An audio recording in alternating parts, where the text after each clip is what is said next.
This meeting is being recorded. That's a new one. Yeah, I didn't hire her. I have no idea who she is. So she came from the cloud as well.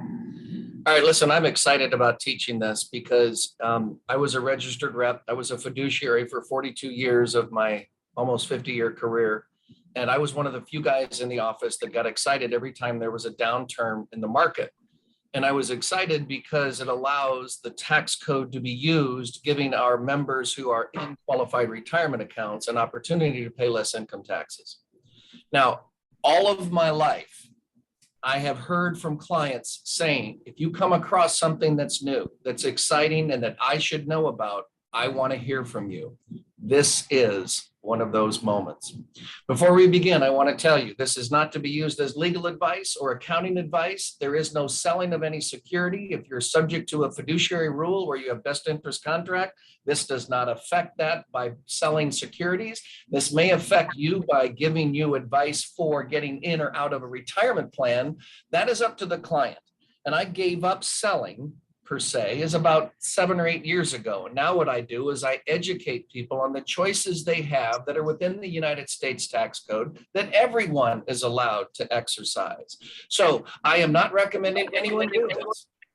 I am going to give you how math works. I'm going to teach you how wealth works. And one of the things I want to do before we get too deep into this, Josh, I gotta mute you. One of the things I want to do before I get too deep into this is to simply tell you, this is an assumption. I'm going to use data that is constantly changing. So the data and the math that I've used this morning to come up with the analysis of the profit and the loss is already out of date, because I'm going to show you the form that I used was through May 20th. Today is the 24th. So at the market close of today would be a new set of numbers. What I'm wanting to do here is simply give you the math and the logic behind why we are different. Now, if you want to be unique in the financial services world, then try and find something that you like that's unique from everyone else. And I have made a career of trying to be unique, trying to be different, and offering subject matter that very few financial advisors talk about. I think as a fiduciary, our responsibility to our clients ought to start with the end in mind. If taxes are the number one reason why people with wealth have less in retirement, then why don't we use that as a barometer to test whether or not we're succeeding in reaching our objective? I also want to share with you one of my favorite quotes. What it took for your client to get where they are today cannot be used to get them to where they want to go. So remaining status quo will not work, will not work.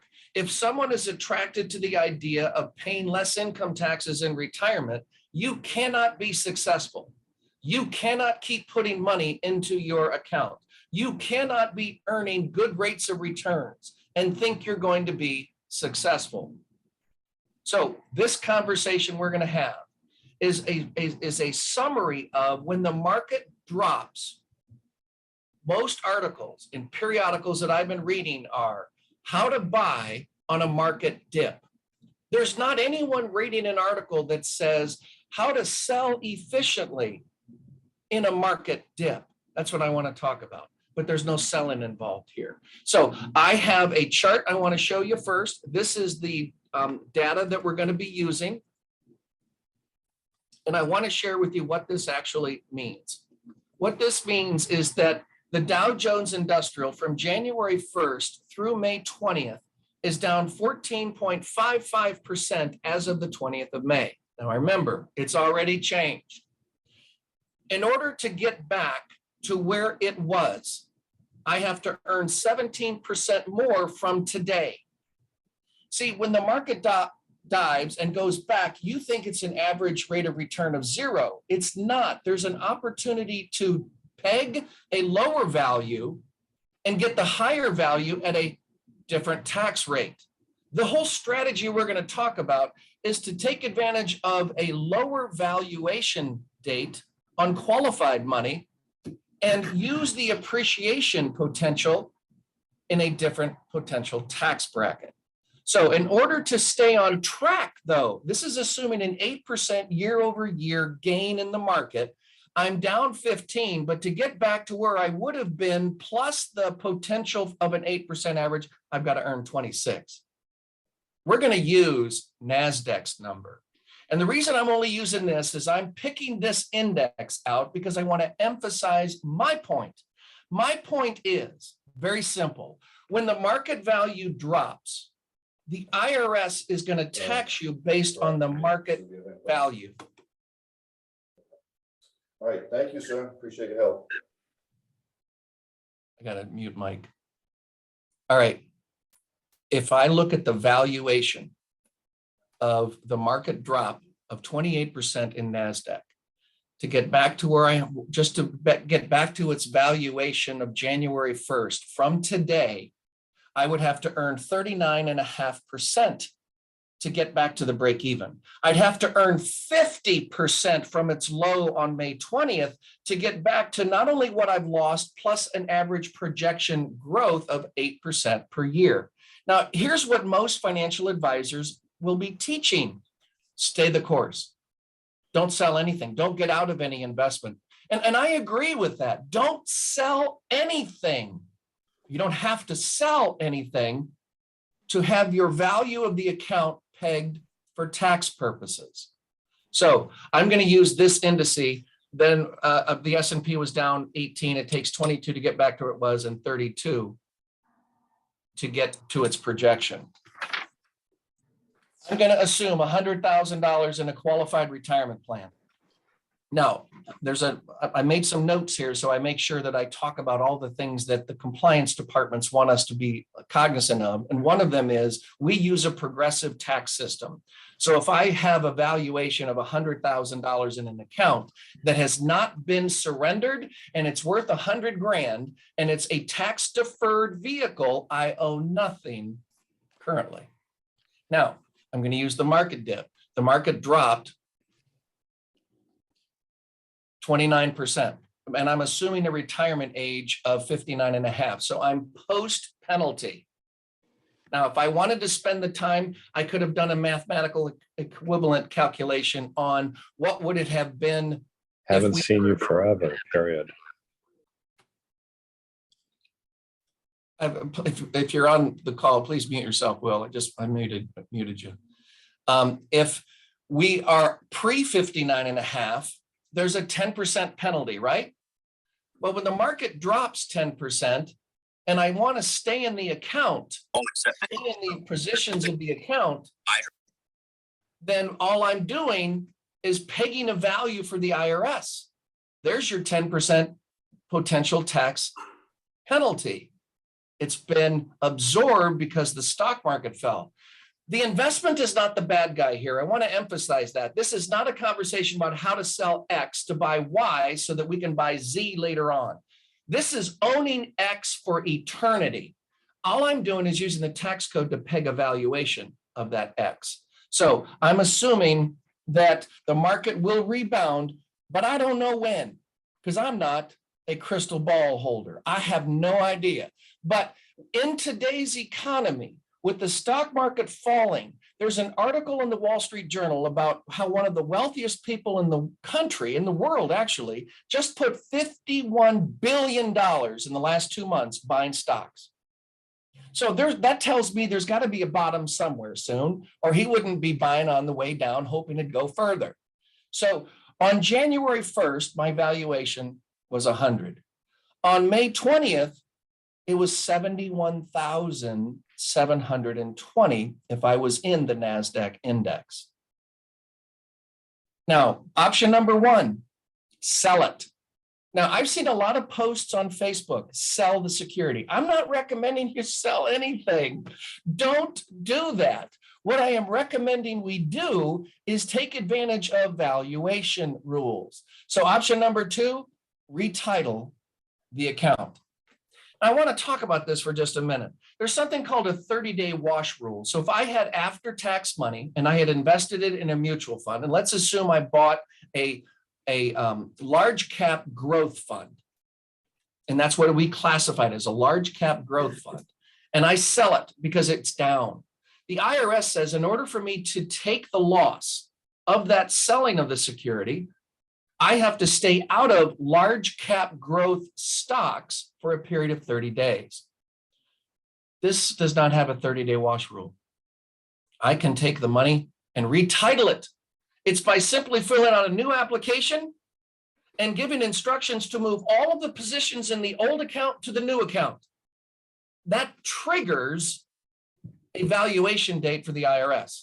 You will be taxed on $72,000 roughly.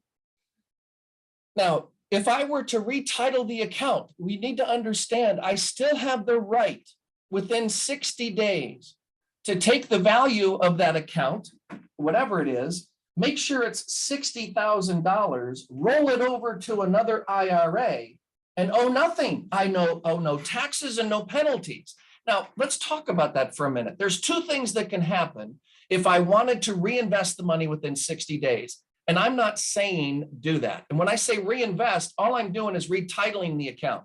So if I pulled out $72,000, I owe income taxes and potential penalties on $72,000. Let's assume two scenarios. It drops to 50. And you want to put the 72 back, you got to go find $22,000 someplace to borrow to get the account flush with the amount that was withdrawn. That's if the market falls continually for another 60 days. I don't know if it's going to do that. However, what if it goes up? Well, if it goes up and in 60 days, 58 days, I put $71,720 back in the account, I've satisfied my 60-day rule. Let's say it's worth 80. You got $8,000. Now, it's sitting in an account that you haven't sold it yet. You know what your cost basis is? Ask your financial advisor, ask your tax preparer how that would work. But here's the point. That gain, if held for 13 months, is a capital gain tax. If you held it and did nothing to it, it went from 100 to 72, back up to 100, you've made no benefit from that market dip. Now, and I'm not assuming reinvesting, I'm assuming that I'm going to take the valuation date and I'm going to hold the positions because I loved my investments, but I took advantage of sticking the valuation amount to the IRS for tax purposes, but I love my investments. So I'm going to let them continue to grow. So here's the math.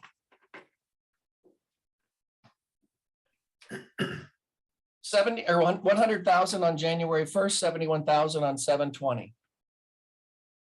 I'm going to retitle on May 20th. Retitle the accounts. I'm going to owe a 22% tax bracket. I'm in the 22, if that's my only amount of distribution, I'm in a 22% tax bracket. 15,000 of taxes due. If I choose not to roll over, check with your advisor as to when those taxes are due. Because when I was doing this, when the market fell, the rules were that as long as I had 90% of my previous year's taxes withheld through either quarterly estimates or monthly withholding from my paycheck, regardless of the new amount, I was penalty free, and I didn't know the tax until April 15th of that following year. If the index gets to the previous value of 1.1, I need to grow 39%. Capital gains tax rates are allowed if investments are held for at least 12 months or longer. If the index gets to the value and stays on track, assuming an 8% growth rate, I'd have to earn 50%. Now, here's the real question. And again, I don't even need a calculator to ask myself this question. If I can pay tax on $1, getting back to the fact that I still love my investment, all I did was peg the value low for the IRS, and I want to hold this, I can make 50%. What's the tax if that were 13 months? What income tax would I owe on a 50% gain? The maximum under current law is 20. I took a 37% potential maximum tax and made the maximum tax 20. Just by doing a retitling And again, optimistic, assuming the value of the account will continue to grow, I can pay a capital gain tax on its value. We use a progressive tax code, and this is really critical to understand. We use a progressive tax system in this country. So the more you make, the higher the percentage that is applied to your income tax. We don't really understand that. Most financial advisors are allowed by law to say you're going to be retiring in a lower bracket, but they can't put that in writing. I can say you're going to retire in a lower tax bracket, yet I never had a client say, make sure I retire in a lower tax bracket. Make sure I retire broke. Make sure I retire so that I can financially fail. Most clients that I have wanted to exceed success, wanted to make as much as they could.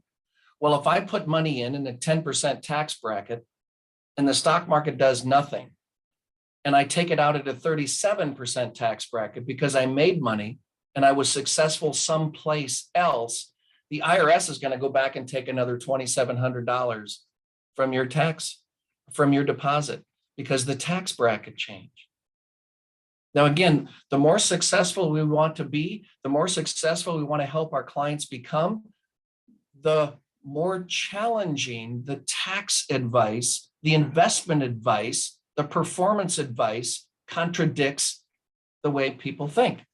I want to be as successful as possible. Yet when you are, your accountant, the one who put you in the position where you're building an account, you don't know the income tax you're going to owe, will then tell you once you become successful, don't use that as its source of income. That's the highest tax in the code. Use another account. So we build an account we don't even use. And that makes no sense. All right. So if $100,000 were withdrawn, and that was my only source of income, I retired. And I took out $100,000. I don't have any 1099s, W-2s from any other source. I'm going to owe $13,497. I will be in a 22% marginal tax rate, but my effective tax rate is 13.5. It amazes me how many of our clients do not understand the difference between a marginal rate and an effective rate. Yet your accountant, every time they do your tax return, on the title page will tell you, you were in an effective rate this year of X, which is always less than your marginal rate. And I don't know why they do that, because they maybe think that you'd be happier if the actual rate was lower. But how many of our clients say, well, I don't want to take out an extra $1,000. That'll put me in a higher tax bracket. It won't affect the effective rate much at all. Watch what happens. I'm assuming 100,000 here and no other income.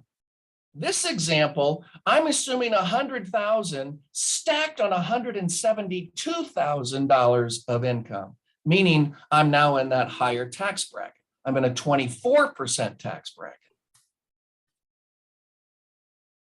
I'm going to take out the 100,000. That's going to generate an additional $24,000 tax, because I'm in a marginal rate of 24%.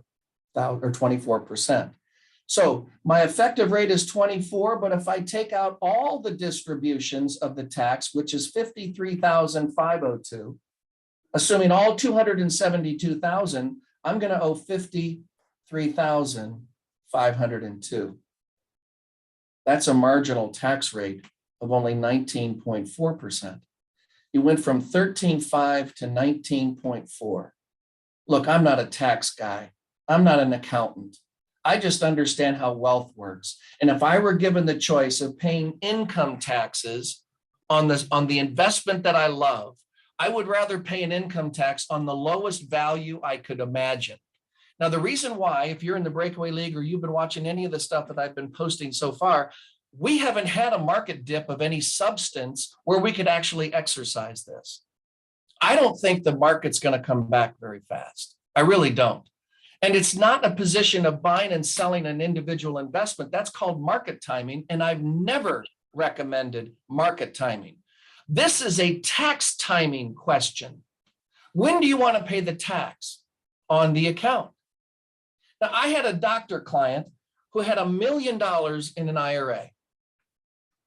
Oh, it was well over $1 million, but I'm just going to use this number as an example. COVID hit, In March of 2000, the stock market dropped 26%. I called him and I said, how would you like to pay income tax on $260,000 less dollars? He goes, well, why wouldn't I do that? I said, well, let's do it. So I get a hold of the advisor and the advisor says, send me the statistics. I said, no. Does it make sense to sell at a lower amount? And he says, I don't want him to sell anything. I think these investments are good. And I said, okay, that's when I learned. Let's retitle the account. Let's get him out of the IRA, put it in a joint account, do an ACAT transfer, move it over in kind, sell nothing. You're still the advisor. You're still going to get the fee. Your income will not change a dime. The doctors, huge, huge. Well, do we remember what the stock market was valued in March of 2020 compared to what it is valued today? It's that financial advisor cost my client hundreds of thousands of dollars in extra income taxes because he didn't understand how wealth works. I understand how investments work, but you don't understand how wealth works. So here's the real question. Bottom line over all of this, when do you want to pay the tax? When it's at its highest value or when it's at its lowest value? I'm not asking you to get out of an investment. All I'm asking you to do is to find a value that the IRS will tax you on. You can keep your investment. But I would rather pay a tax on a 28% discount and pay a 20% tax on the 50% gain instead of a 37% tax potentially on that 50.5% gain. All right, I'm open to questions.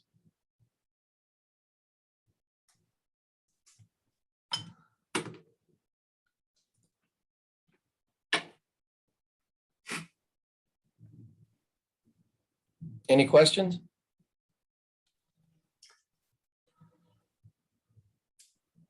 I'm really new to this game, Tom. This is Doug Whaley. How are you today? Good. I'm trying to wrap my head around the whole concept. I'm grasping it slowly, but now that I'm retired and my wife was the numbers gal, she passed away, and now I have to learn the numbers. And being dyslexic, it's a little bit tough. So, yeah, I like the idea. So I think I'm going to have to explore that. Well, it's if it's held as a security, I am no longer a securities representative. Right. So we have to use someone in our group that is securities licensed in Texas, and we have several. The gentleman that's been handling my account in California, now that I have moved to Texas, I have a long commute to get to him. Needless to say, I was thinking about changing from there to here. So I have, I'm the one-on-one kind of guy. I don't do the over the phone stuff real well, but if I have to, I will. Well, let's talk offline and figure out a plan of attack. Sounds good to me. Any other comments? Hi, Thomas, it's Jim. When you talk about retitling it, you're retitling it from what to what? Retitle it from a, I don't know if it's an IRA for the benefit of, if you'll notice, those accounts that come to you in the mail are always FBO. You're the beneficiary of the account. It's not your money. So you're taking it from the IRS's ownership to your ownership. So you're going to change it from an IRA to an individual account if you're a single, joint account if you are married or have a partner. So you're moving it from qualified to non-qualified. So just a Roth conversion. No, but this is not a Roth conversion. No. I haven't talked about Roth conversions. You could do the same thing as a Roth conversion. You would owe income tax on the whole thing, then you'd have to pay the tax bill out of some other investment. This is not, I love a Roth IRA better than anybody, but I use the original Roth in the code and I use life insurance for that. And you can't take a single premium and buy life insurance with it. So that's another story for another day. I promised I'm not selling anything on this webinar. This isn't a life insurance sale. This has nothing to do with life insurance. This has to do with understanding how wealth works and an opportunity that is present that very few financial advisors are talking about.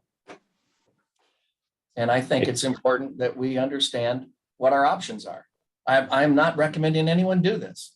Look, you got to make the decision when you pay the taxes. All I'm saying is that you're not going to hear this from financial advisors because they think you're selling the security. They're no longer going to be the advisor, and they never want you to leave them because your income, your retirement plan is actually their income.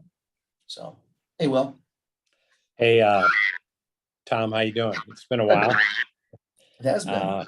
Looking Yeah, good. we started doing this a couple months ago. We're doing it slowly because we still think the market's got some room to drop. So it's wonderful idea. Wonderful idea. It's interesting how, Will, when we grew up in the business, we were always taught dollar cost average on the way up because you don't know when the market's going to peak. Yet Yep. very few financial advisors talk about market drop and dollar cost averaging the sale. Absolutely.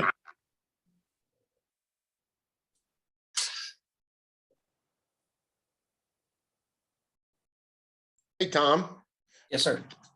I've got a question for you.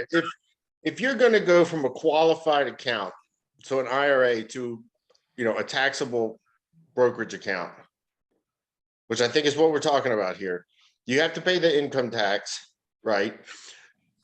But then later down the line, yeah, you would have to pay capital gains tax on any gains from that, that price that you converted or you retitled the account. And you just mentioned you could do a Roth conversion. Why would you choose going down the taxable brokerage side as opposed to doing the Roth conversion? When if you did, because either way you got to pay the tax when you go from one account type to the other. So, but with the Roth, the growth in the future would be tax-free. So I'm trying to understand why you would want to go perhaps to the taxable brokerage side as opposed to going to a Roth. Let me be extremely clear here, Jeff. I'm not recommending you do a damn thing. And I'm not even saying Roth is better than a joint or a joint account is better than a Roth. The purpose of this conversation is to understand a timely date to get out of a qualified account. No, I get that. No, I was just wondering. That's all I'm I know saying. you're not But recommending you're not anything. asking, then don't ask me why I'm considering a brokerage account over a Roth. I did the math assuming a brokerage account. That's all. No, I was just asking you, which circumstance would you choose one versus the other? I wouldn't do a Roth. If you're seriously wanting a tax exempt Roth, can I show you another alternative? And then I would get into a conversation about insurance. And if they say, nope, I want a Roth, I want the Roth that Senator Roth used in the code. Okay, then buy a Roth. No, don't buy it from me. Okay. If you want to buy the best Roth, the one that the wealthiest people in the country are putting in millions of dollars in, then you can't do that in a Roth conversion. So look, I don't want to get off on that conversation. Don't take me there, Jeff. I'm not going to respond to that. This whole purpose of this meeting is really simple. When the market, and by the way, the Wall Street Journal had this diagram, which I just think is so fascinating. This is what they said. Here's where we were. This is what we're in. Let me draw. You can't even see the screen. That's what the article showed in the paper. Here's where we are. We just don't know where at the bottom. You want to pay the tax on that number or that number? This is all the meeting is about. When do you want to pay the tax? And advisors aren't really poised to talk about that as an option because most of the time they think they're selling a security and the advisor is going to lose the income from it. The advisor still is in the picture here. They're owning both sides of the transaction because all they've done is titling changes, no investment changes. And I in the thread of life insurance agent discussion group, they were talking about, you know, getting out. I wouldn't get out in the market this low. I mean, securities are going to come back. Yes, they're going to come back. You know they will. They always have. When? I don't know. So when do you want to pay the tax on it? So while, again, I prefaced this when I started the conversation. As a financial advisor, I was one of the few guys in the office that every time we had a bear market as defined by a 25% drop, I was one of the only advisors that was going, yes, we now have an opportunity to pay a 25% less tax. Let's do it. And I'd be on the phone talking to clients. How many wealthy people do you think are getting this advice? Very few, very few. You want to be unique? You want to be a person of interest? Be this. Be this. What other questions?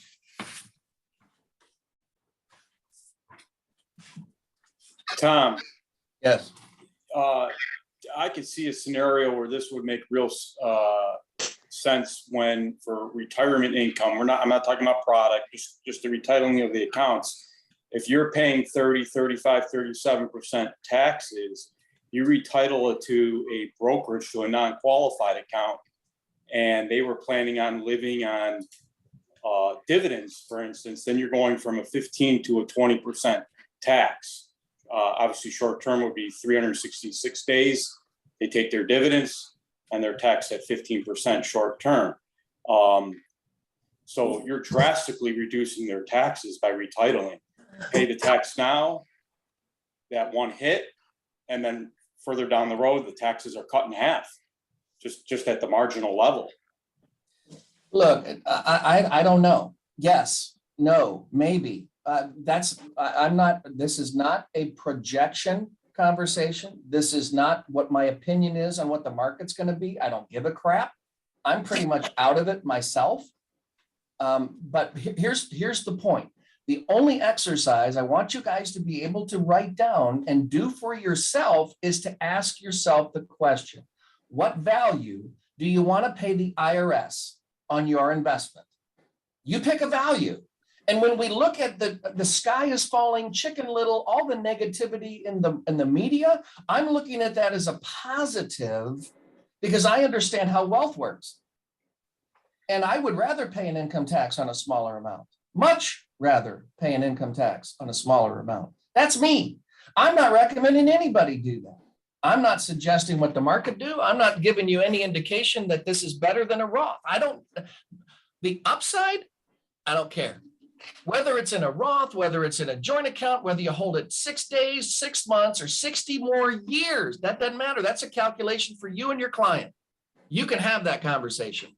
This is a way for us to be unique and have a conversation with our client about how they can take advantage while everyone else is panicking without getting out of their loved investment. We don't have to sell a thing. All we have to do is understand how taxes work. And we don't have to be an accountant or a CPA or a tax attorney to answer the question, do you want to pay tax on $1 or 72 cents?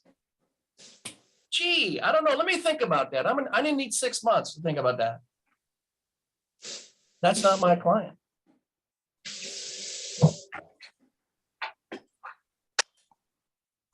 All right, any other questions?